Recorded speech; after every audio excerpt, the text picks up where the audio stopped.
ಭಾರತೀಯ Janata party RSS Hindu Mahasabha ಈ ಒಂದು ಪವಿತ್ರವಾದ ಭೂಮಿಯಲ್ಲಿ ಜನ್ಮ ತಾಳೋದಕ್ಕಿಂತ ಮೊದಲೇ 1896ನೇ ಇಸ್ವಿಯಿಂದ ಕಾಂಗ್ರೆಸ್ಸಿಗರು ಮತ್ತು ಭಾರತ ದೇಶದ ಪ್ರತಿಯೊಬ್ಬರೂ ಸಹ ಒಂದೇ ಮಾತರ ರಾಷ್ಟ್ರಗಾನವನ್ನು ಸ್ವತಂತ್ರ ಹೋರಾಟದ ಮೂಲಕ ಬ್ರಿಟಿಷರ ವಿರುದ್ಧ ಹೋರಾಟ ಮಾಡಲಿಕ್ಕೆ ಅದು ದೊಡ್ಡ ಗೀತೆ ಆಗಿತ್ತು.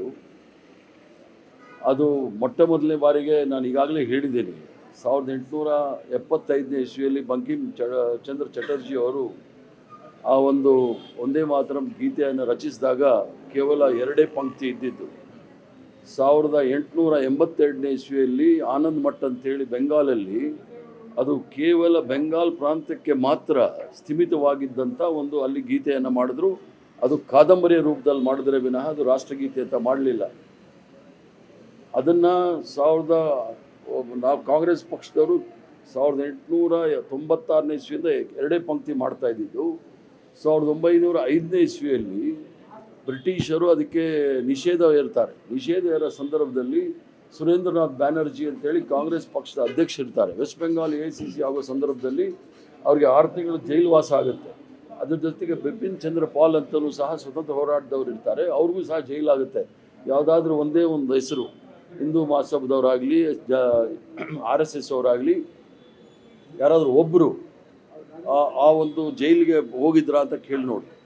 ಎಲ್ಲರೂ ಸಹ ಬ್ರಿಟಿಷರ ಏಜೆಂಟಾಗಿ ಸ್ವತಂತ್ರ ಹೋರಾಟದ ವೀರರ ವಿರುದ್ಧ ಇದ್ದಂಥವ್ರು. ಅದೇ ಬೆಂಗಾಲ್ ಪ್ರಾಂತ್ಯದಲ್ಲಿ ಶ್ಯಾಮಾ ಪ್ರಸಾದ್ ಮುಖರ್ಜಿಯವರು ಮುಸ್ಲಿಂ ಲೀಗ್ ಜೊತೆ ಮಂತ್ರಿಮಂಡಲದಲ್ಲಿ ಅವರು ಹಣಕಾಸು ಸಚಿವರಾಗಿದ್ದರು.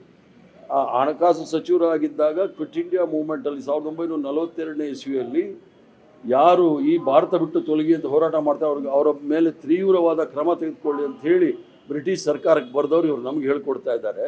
ಆದ್ದರಿಂದ ಏನು ಕಾಂಗ್ರೆಸ್ ವರ್ಕಿಂಗ್ ಕಮಿಟಿ ತೀರ್ಮಾನ ಆಗಿದೆ ಅದು 1937ನೇ ಇಸ್ವಿನಲ್ಲಿ ಸುಭಾಷ್ ಚಂದ್ರ ಬೋಸ್ ಅವರು ಪತ್ರ ಬರೀತಾರೆ ನೆಹರೂರವರಿಗೆ, ಈ ಒಂದು ವಿಚಾರದಲ್ಲಿ ನಮ್ಮ ನಿಲುವೇನು ಅಂತ ಹೇಳಿ.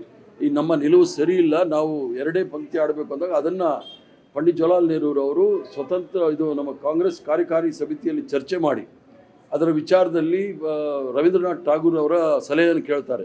ರವೀಂದ್ರನಾಥ್ ಠಾಗೂರ್ ಅವರು ಈ ದೇಶದಲ್ಲಿ ಏಕತೆ ಮತ್ತು ಅಖಂಡತೆಯನ್ನು ಉಳಿಸ್ಕೊಳ್ಬೇಕಾದ್ರೆ, ಭಾರತೀಯತೆಯನ್ನು ಉಳಿಸ್ಕೊಳ್ಬೇಕಾದ್ರೆ ನಾವು ಕೇವಲ 2 ಪಂಕ್ತಿಯನ್ನು ಆಡಬೇಕು ಅಂದ ಮೇಲೆ ವರ್ಕಿಂಗ್ ಕಮಿಟಿಯಲ್ಲಿ ತೆಗೆದು ಅದನ್ನು ಅಧಿಕೃತವಾಗಿ ನಾವು ಆಡ್ತಕ್ಕಂಥ ಒಂದೇ ಮಾತ್ರ 2 ಪಂಕ್ತಿ ಅಂತ ಹೇಳಿದ್ದಾರೆ.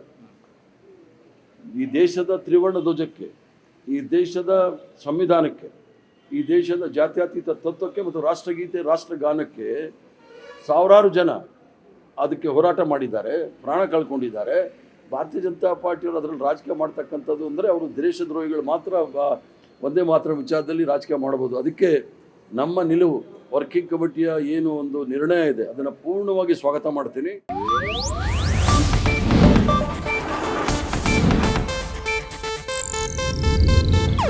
ಇದು ಏಷ್ಯಾನೆಟ್ ನ್ಯೂಸ್ ನೆಟ್ವರ್ಕ್ ಪ್ರಸ್ತುತಿ.